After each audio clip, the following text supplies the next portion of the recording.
Жеткөген жүк көлігінің кесірінен жігіт қыздың берген байланыс нөмірінен айырылып қалады. Ол қыздан нөмірін қайтадан беруін өтінгенде, ол бас тартып, бұл тағдырдың белгісі.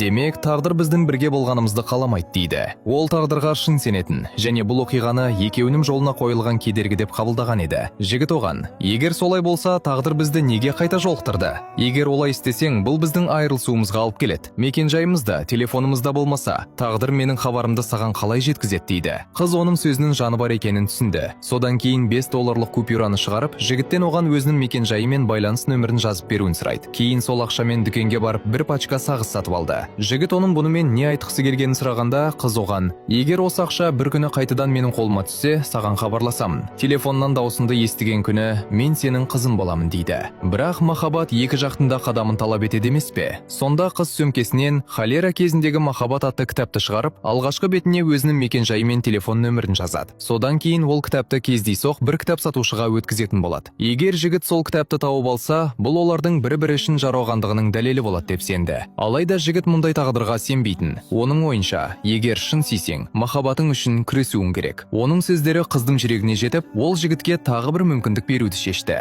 Қыз оны екі лифттің жанына ертіп барып, егер екеуміз бір қабатта қайта кездесетін болсақ, сол сәттен бастап жұп боламыз дейді. Осыны айтып, оған бір қолғабын лақтырады да лифттің батырмасын басты. Жігіт үш қатар батырманың алдында қайсысын таңдарын білмей тұрып қалады. Амалы қалмаған соң кездейсоқ бір батырманы баса салды. Бұл кездейсоқтық па, әлде екеуі бірін-бірі іштей сезді ме? Әйтеуір екеуі де бірдей қабатты таңдайды. Өкінішке қарай жолда жігіт сотқар балаға тап болды. Лифтке кірген бойда әлгі бала барлық қабаттың батырмасын басып шығады. Жігіт оны тоқтатпақ болғанымен, баланың әкесі: қоя беш, ол жай ғана бала ғой дейді. Соның кесірінен ол әр қабат сайын тоқтап, қайта-қайта шығуға мәжбүр болды. Ал қыз әлдеқашан өз қабатына жетіп қойған еді. Шамасы оның жігітке деген сезімі ояна бастаған секілді. Әйтпесе тағдырға деген берік сенімінен айнып, лифт алдында күтіп тұрмас еді. Бірақ 10 минуттан астам күтсе де жігіт келмеді. Шынымен де тағдыр біздің бірге болғанымызды қаламай ма деп ойлаған қыз ақыры ауыр күрсініп ол жерден кетіп қалады. Алайда ол кете салысымен артынша жігіт те жетіп үлгерген еді. Бірақ ол бар болғаны бірнеше секундқа ғана кешігіп қалды. Осы айырылысудан кейін 3 жыл өтеді. Екеуі қайта кездеспеді. Ақыры қыз да ата-анасының қалауымен тұрмысқа шығады. Бірақ күйеу жігіті оған ешқандай құрмет көрсетпейтін. Бір күні достарымен караокеге бару үшін оны жаңбыр астында жалғыз қалдырып кетті.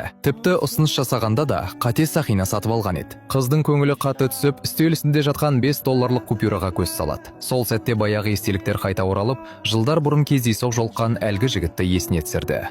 Фильмнің атауы «Интуиция».